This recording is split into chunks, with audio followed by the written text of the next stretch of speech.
ഈ CPM-ന്റെ സംസ്ഥാന സെക്രട്ടേറിയറ്റ് യോഗം കൂടിയിരുന്നല്ലോ. അപ്പോൾ ഒരു തുടർഭരണം എന്നുള്ള അവരുടെ പ്രതീക്ഷ സമ്പൂർണ്ണമായിട്ടും അസ്തമിച്ചിരിക്കുകയാണ് അല്ലേ?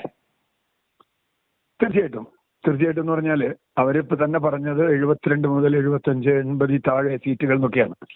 പബ്ലിക്കായി പറഞ്ഞത് പോട്ടെ. 72 സീറ്റ് എന്ന് പറഞ്ഞാൽ അതിനർത്ഥം അവർക്ക് ഇപ്പോഴുള്ള 27 സീറ്റ് നഷ്ടപ്പെടുന്നതാണ്. 99 സീറ്റിലാണല്ലോ അവർ 21-ൽ കയറിയത്. അപ്പൊ 27 സീറ്റ് നഷ്ടപ്പെടുമെന്ന് അവർ തന്നെ പറയുന്ന സ്ഥിതിക്ക് അതിനേക്കാൾ കൂടുതൽ നഷ്ടപ്പെടാനാണ് സാധ്യത. എന്ന് പറഞ്ഞാൽ അവരുടെ ഭരണത്തിന്റെ സാധ്യത ഏതാണ്ട് ഇല്ലാതാവുന്നു എന്ന് തന്നെയാണ് ഞാൻ അതിൽ നിന്ന് വായിച്ചെടുക്കുന്നത്. മാത്രമല്ല, CPM-നെ സംബന്ധിച്ചിടത്തോളം മുൻകാലങ്ങളിൽ ഞാൻ CPM-ൽ 30 വർഷം വർക്ക് ചെയ്ത ആളാണ്. അക്കാലത്തൊക്കെ കൃത്യമായി ഒരു തെരഞ്ഞെടുപ്പ് കഴിഞ്ഞാൽ നമ്മുടെ അവലോകനത്തിൽ കൃത്യമായി ഇത്ര വോട്ട് കിട്ടും, ഇത്ര സീറ്റ് കിട്ടും, എതിരാളിക്ക് ഇത്ര വോട്ട് കിട്ടും എന്നൊക്കെ കൃത്യമായി പറയാൻ കഴിഞ്ഞത്. ഞാനൊരു പഞ്ചായത്ത് തെരഞ്ഞെടുപ്പ് പൂർണ്ണമായും ചെയ്തിട്ടുള്ള ഒരാളാണ്. പക്ഷെ ഇന്ന് ആ കണക്കുകൂട്ടലുകൾ മുഴുവൻ തെറ്റിക്കുന്നു എന്നാണ്. അവരുടെ കണക്ക് കൊടുക്കുന്നതിന് ശരിയില്ല, താഴെ തട്ടിൽ നിന്ന്. ഉദാഹരണത്തിന് ഓരോ ബൂത്തിൽ നിന്ന് കിട്ടുന്ന വോട്ട് കൂട്ടിയിട്ടാണല്ലോ ഇവരിത് പറയണേ. ഒരു ബൂത്തിൽ നമ്മുടെ സ്ഥാനാർത്ഥിക്ക് എത്ര കിട്ടും, തൊട്ടടുത്തുള്ള സ്ഥാനാർത്ഥിക്ക് എത്ര കിട്ടും, മൂന്നാം സ്ഥാനാർത്ഥിക്ക് എത്ര കിട്ടും എന്നൊക്കെ നമ്മൾ എഴുതണം. ഈ കണക്കുകൾ പരിപൂർണമായും തെറ്റാണെന്ന് കഴിഞ്ഞ കുറെ തെരഞ്ഞെടുപ്പുകളായി നമ്മൾ കാണുന്നുണ്ട്. കാരണം പാർട്ടി നേതാക്കൾക്ക്, പ്രാദേശിക നേതാക്കൾക്ക് ജനങ്ങളുമായുള്ള ബന്ധം മാറിയിരിക്കുന്നു. അവരുടെ ബന്ധം മാറുന്നത് മാത്രമല്ല, ക്രൗഡിന്റെ സ്വഭാവത്തിൽ, ജനങ്ങളുടെ സ്വഭാവത്തിൽ വലിയ മാറ്റം വന്നിട്ടുണ്ട്. ഇപ്പൊ പാർട്ടി കുടുംബം എന്നൊക്കെയുള്ള പഴയ സങ്കല്പം ഉണ്ടായിരുന്നു. ഇപ്പൊ ആ സങ്കല്പങ്ങളൊക്കെ പോയി. ഒരു പാർട്ടിയുടെ കുടുംബനാഥൻ ഒരുപക്ഷെ നമ്മുടെ പാർട്ടിക്കാരനാണെങ്കിലും കുടുംബത്തിലെ എല്ലാവരും നമ്മുടെ പാർട്ടിക്കാരാണെന്ന് വിചാരിക്കാൻ പറ്റില്ല. കാരണം അവരൊക്കെ തന്നെ, പ്രത്യേകിച്ചും കുട്ടികൾ, സ്ത്രീകളൊക്കെ വ്യത്യസ്തമായ രീതിയിൽ വോട്ട് ചെയ്യുന്ന ആളുകളായി മാറിയിരിക്കും. അതുകൊണ്ട് തന്നെ ആ കണക്കുകൾ തെറ്റുന്ന അങ്ങനെയാണ്. ഇത് പാർട്ടി കുടുംബം, അവിടെ 8 വോട്ടുണ്ട്, അത് 8 വോട്ട് ഞങ്ങൾക്കാണ് എന്ന രൂപത്തിലുള്ള കണക്കുകൾ തെറ്റുന്നു.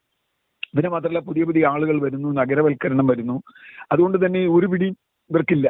അപ്പൊ ഏതാണ്ടൊരു ഉദ്ദേശ കണക്ക് വയ്ക്കും. പിന്നെ നേതൃത്വത്തിന് വിഷമം ഉണ്ടാക്കാത്ത തരത്തിൽ അല്പം കൂട്ടി വയ്ക്കും.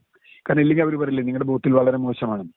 അതുകൊണ്ട് തന്നെ ഈ കണക്കുകൾ തെറ്റാണ്. ഇപ്പൊ ഞാൻ അടുത്ത് നടന്ന എല്ലാ തെരഞ്ഞെടുപ്പുകളിലും എനിക്ക് തോന്നുന്നു ഒരു 2012, 11, 13 മുതൽ ഞാൻ 14 മുതൽ ഞാൻ ശ്രദ്ധിക്കുന്നതാണ്, ഇവരുടെ കണക്കുകൾ മുഴുവൻ തെറ്റിപ്പോവാണ്. ഇപ്പൊ പാർലമെന്റ് ഇലക്ഷൻ ഇവർ പറഞ്ഞത് 12 സീറ്റ്, 20-ൽ 12 സീറ്റ് കിട്ടും എന്നാണ് കണക്ക്. പക്ഷെ അവസാനം കിട്ടിയത് 1 സീറ്റാണ്.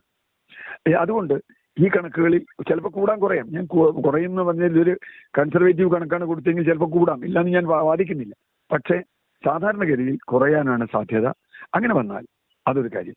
രണ്ടാമത്തെ കാര്യം, 25 സീറ്റ് പോകും മിനിമം എന്ന് ഇവർ തന്നെ പറയുന്നുവെങ്കിൽ അതിനർത്ഥം ഇവർക്കെതിരായ, ഭരണത്തിനെതിരായ ഒരു വികാരമുണ്ട് എന്നുള്ളതാണ്.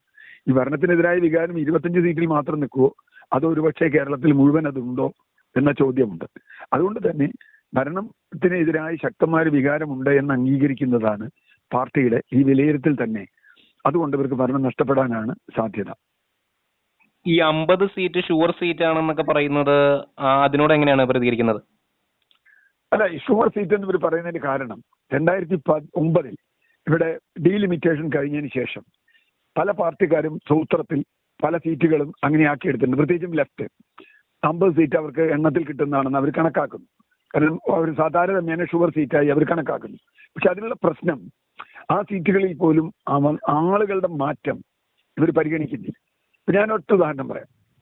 കഴിഞ്ഞ പാർലമെന്റ് തെരഞ്ഞെടുപ്പും അസംബ്ലി തെരഞ്ഞെടുപ്പും 2 ഇക്വേഷനാണ്, 2 സമീപനമാണ് ഉള്ളതെന്നൊക്കെ പറഞ്ഞാലും വളരെ ശക്തമായ വടക്കൻ ജില്ലകളിൽ, പാർട്ടി ശക്തമായ വടക്കൻ ജില്ലകളിൽ പോലും വലിയ തോതിൽ, ഇപ്പോ ധർമ്മടം പോലെയുള്ള മണ്ഡലത്തിൽ, മട്ടന്നൂർ പോലെയുള്ള മണ്ഡലത്തിൽ, അല്ലെങ്കിൽ പയ്യന്നൂർ പോലെയുള്ള മണ്ഡലത്തിൽ വലിയ തോതിൽ വോട്ട് കോൺഗ്രസിന് ചെയ്തിട്ടുണ്ട്. വലിയ തോതിൽ കോൺഗ്രസിന് വോട്ട് ചെയ്തിട്ടുണ്ട് CPM-കാർ. കാരണം അല്ലെങ്കിൽ അവിടെയൊക്കെ ഇവർക്ക് തൃക്കരിപ്പൂരിൽ 11,000 വോട്ടിന്റെ ഭൂരിപക്ഷമാണ് നമ്മുടെ രാജ്മോഹൻ ഉണ്ണിത്താനുള്ളത്. എങ്ങനെയാണ് തൃക്കരിപ്പൂരിൽ 11,000 വോട്ട് രാജ്മോഹൻ ഉണ്ണിത്താന് കിട്ടുക? എതിർ സ്ഥാനാർത്ഥി CPM സ്ഥാനാർത്ഥിക്ക് അത്രയും വോട്ട് കുറയുക. അതുപോലെ ധർമ്മട മണ്ഡലത്തിൽ ഒക്കെ തന്നെ 2,000, 3,000, 5,000 വോട്ടൊക്കെയാണ് ഭൂരിപക്ഷം ഉള്ളത്. 3 വർഷം മുമ്പ് പിണറായി വിജയൻ 50,000 വോട്ട് ഭൂരിപക്ഷം കൊടുത്ത മണ്ഡലത്തെ കുറിച്ചാണ് ഞാൻ ഈ സംസാരിക്കുന്നത്. അതുപോലെ ഇപ്പോൾ വടകര പോലൊരു മണ്ഡലത്തിൽ നമ്മൾ കണ്ടതാണ് വലിയ ദുരന്തം. കാരണം 2 ലക്ഷത്തോളം വോട്ടിന്റെ ഭൂരിപക്ഷം വടകരയുണ്ടായിരുന്നു. അസംബ്ലി മണ്ഡലങ്ങളിൽ ഒരു അസംബ്ലി മണ്ഡലം മാത്രമാണ് അന്ന് UDF ജയിച്ചത്. അവിടെയാണ് 1.25 ലക്ഷം വോട്ടിന് ഷാഫിയെ പോലെ ഒരാൾ ജയിക്കുന്നത്. ഇതും എല്ലാ മണ്ഡലത്തിലും പ്രസക്തമാണ്. ഇനി തെക്കോട്ട് വന്നു കഴിഞ്ഞാൽ പല മണ്ഡലങ്ങളിലും ഇവരുടെ വോട്ടിൽ വലിയൊരു പങ്ക് BJP കൊണ്ടുപോയിട്ടുണ്ട്. ഇപ്പൊ കായംകുളത്തായാലും ഹരിപ്പാടായാലും പല സ്ഥലങ്ങളിലും BJP വലിയ തോതിൽ CPM വോട്ടിലേക്ക് കടന്നു കയറിയിട്ടുണ്ട്. ആറ്റിങ്ങൽ പോലുള്ള സ്ഥലങ്ങളിൽ.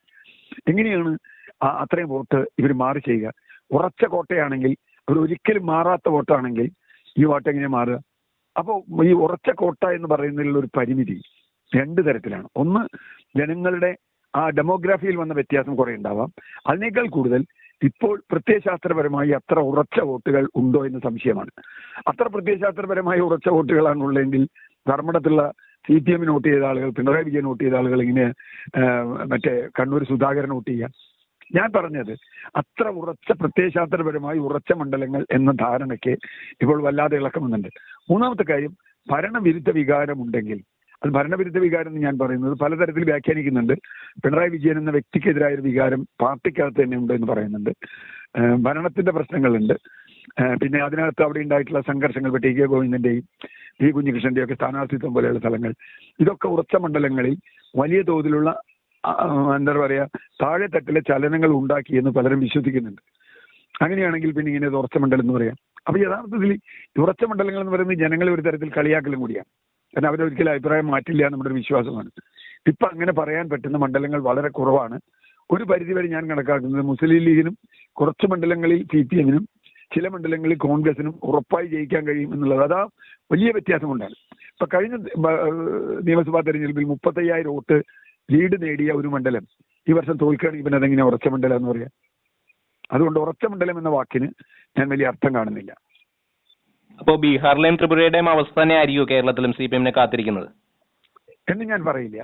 ബംഗാളിലാണ് നിങ്ങൾ ഉദ്ദേശിച്ചെങ്കിൽ, ബംഗാളിലെ അവസ്ഥ കേരളത്തിൽ വരാതിരിക്കണമെങ്കിൽ CPM ഇപ്പൊ തന്നെ അതിനുവേണ്ട മുൻകരുതൽ ചെയ്യണം. ഇലക്ഷന് തോൽക്കുക എന്നുള്ളത് മാത്രമല്ല പ്രശ്നം. ഇലക്ഷന് തോൽക്കുന്നത് ഒരു കാര്യം, പക്ഷെ ഇലക്ഷന് തോറ്റാലും അവരെങ്ങനെ പ്രതികരിക്കുന്നു? ഇപ്പൊ കഴിഞ്ഞ കുറച്ചു കാലമായി CPM-നകത്ത് വലിയ തോതിലുള്ള അധികാര കേന്ദ്രീകരണം നടന്നിട്ടുണ്ട്. അങ്ങനെ ഒരു അധികാര കേന്ദ്രീകരണം ഏത് കമ്മ്യൂണിസ്റ്റ് പാർട്ടിയെ നശിപ്പിക്കുന്നതാണ്. അത് മാറി കൂടുതൽ ജനാധിപത്യപരമായ രാഷ്ട്രീയ പാർട്ടിയായി കോൺഗ്രസ് ഒക്കെ പോലെ തന്നെയാണ്. ഞാൻ പറഞ്ഞ അത്രയും അലമ്പ് വേണമെന്നില്ല, പക്ഷെ കോൺഗ്രസ് ഒക്കെ പോലെ തന്നെ ജനാധിപത്യപരമായി ജനങ്ങൾക്ക്, അണികൾക്ക് അഭിപ്രായം പറയാൻ കഴിയുന്ന തരത്തിൽ. ഇപ്പൊ അങ്ങനെയല്ലല്ലോ. എതിരൊരു അഭിപ്രായം പറഞ്ഞാൽ അവൻ പുറത്താവുന്ന തല്ലിക്കൊല്ലും, അങ്ങനെയുള്ള പ്രശ്നമല്ലേ. അതൊന്നും ഇനി ഒരു കമ്മ്യൂണിസ്റ്റ് പാർട്ടി എന്നല്ല ഒരു പാർട്ടിക്ക് ജനാധിപത്യത്തിൽ നടക്കില്ല. അതവർ മനസ്സിലാക്കണം. അതുകൊണ്ട് തന്നെയാണ് കണ്ണൂർ പോലെ ഉറച്ച കോട്ടകളിൽ പോലും റബലുകൾ ഉയർന്നു വരുന്നത്. അത് മനസ്സിലാക്കി ജനാധിപത്യവൽക്കരിക്കാൻ കഴിഞ്ഞാൽ CPM-ന് ഇപ്പോഴും കേരളത്തിൽ ഭാവിയുണ്ട്, ഉണ്ടാവണം എന്ന് വിചാരിക്കുന്ന ഒരാളുമാണ് ഞാൻ. മുഖ്യമന്ത്രിയുടെ ഭൂരിപക്ഷം തന്നെ എത്ര കുറയുമെന്നാണ് അങ്ങ് കരുതുന്നത്? ഞാനൊന്നും പ്രവചനത്തിന് തയ്യാറല്ല. പ്രവചനത്തിന് കാര്യമില്ല. കാരണം ജനങ്ങൾ എങ്ങനെ വോട്ട് ചെയ്തു എന്നുള്ളത് കുറയാനാണ് സാധ്യത എന്നാണ് നമുക്ക് കിട്ടുന്ന റിപ്പോർട്ടുകൾ. അത്രയും വർക്ക് അദ്ദേഹം അവിടെ ചെയ്തു. ഇത്രയും അധികം മുഖ്യമന്ത്രി തന്റെ മണ്ഡലത്തിൽ കോൺസെൻട്രേറ്റ് ചെയ്തൊരു കാലം ഉണ്ടായിട്ടില്ല. നിങ്ങൾ നോക്കൂ, അവിടെ കൊണ്ടുവന്ന VIP-കളെ നോക്കൂ. പ്രകാശ് രാജിനെ, കമലഹാസനെ, അതുപോലെയുള്ള ആളുകളെ അവിടെ കൊണ്ടുവന്നു. വേടൻ, റീമ കല്ലിങ്കൽ. ഞാൻ മനസ്സിലാക്കുന്നത് റോഡ് ഷോയ്ക്ക് അടക്കം ഇവരെയൊക്കെ കൊണ്ടുവന്നു.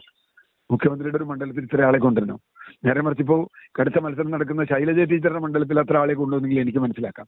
കാരണം അപ്പൊ മുഖ്യമന്ത്രിയുടെ മണ്ഡലത്തിൽ അത്ര ആളുകളെ കൊണ്ടുവരികയും അത്രയധികം മുഖ്യമന്ത്രി കോൺസെൻട്രേറ്റ് ചെയ്യുകയും ചെയ്തിട്ടുണ്ടെങ്കിൽ അദ്ദേഹത്തിന് തന്നെ ഒരു സംശയം ഉണ്ടായിരിക്കണം, പാർട്ടിക്ക് സംശയം ഉണ്ടായിരിക്കണം കുറയുമെന്ന്. അതുകൊണ്ടാണ് ഞാൻ കുറയാൻ സാധ്യതയുണ്ട് എന്ന് പറയുന്നത്. UDF-ന് എത്ര സീറ്റാണ് പ്രവചിക്കുന്നത്? അത് ഞാൻ പറയാൻ തയ്യാറല്ല. എന്താ കാര്യം എന്ന് വെച്ചാൽ എത്ര സീറ്റ്, അത് ഈ പറഞ്ഞതുപോലെ അണ്ടർ കറൻസ് ഒരുപാടുള്ള ഒരു തെരഞ്ഞെടുപ്പാണ്. അണ്ടർ കറൻസ് എങ്ങനെയൊക്കെ ആരെയൊക്കെ എങ്ങനെ ബാധിക്കുമെന്നുള്ളത് നമ്മൾ കാണാനിരിക്കുന്നത്. ശക്തമായ ഒരു ഭരണവിരുദ്ധ അല്ലെങ്കിൽ പിണറായി വിജയനെതിരായ ഒരു വികാരമുണ്ടെങ്കിൽ, ആ വികാരം വ്യാപകമാണെങ്കിൽ ഒരു സംശയവും വേണ്ട, 90-നും 100-നും ചിലപ്പോൾ അതിൽ മീഡിയം സീറ്റ് പോവാം. അതല്ല അത് മോഡറേറ്റ് ആണെങ്കിൽ ഒരു 80-85 സീറ്റ് വരെ വരാം.